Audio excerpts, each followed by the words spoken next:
জুলাই জাতীয় সনদ বাস্তবায়ন বিষয়ে বিএনপি সরকারের যুক্তি গ্রহণযোগ্য নয় বলে জানিয়েছেন সুশাসনের জন্য নাগরিক সুজন সম্পাদক বদিউল আলম মজুমদার। সকালে জুলাই জাতীয় সনদ বাস্তবায়ন বিষয়ক এক আলোচনা সভায় তিনি একথা বলেন। বদিউল আলম মজুমদার বলেন, জুলাই জাতীয় সনদ অক্ষরে অক্ষরে পালন করার আশ্বাস দিয়েও তা পালনের ক্ষেত্রে টালবাহানা দুঃখজনক।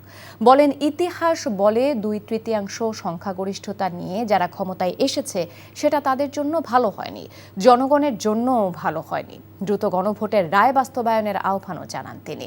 আর সাবেক বিচারপতি সুজনের ভারপ্রাপ্ত সভাপতি এম এ মতিন বলেন, গণভোটে জনগণের রায়ই সর্বোচ্চ আইন।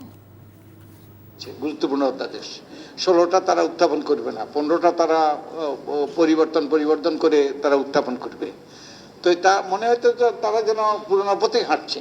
2/3 মেজরিটি নিয়ে কিংবা তার বেশি দিয়ে যারাই ক্ষমতা এসছে তারা কিন্তু নিজেদের জন্য কল্যাণ বই আনে নাই, আমাদের জনগণের জন্য কল্যাণ বই আনে নাই।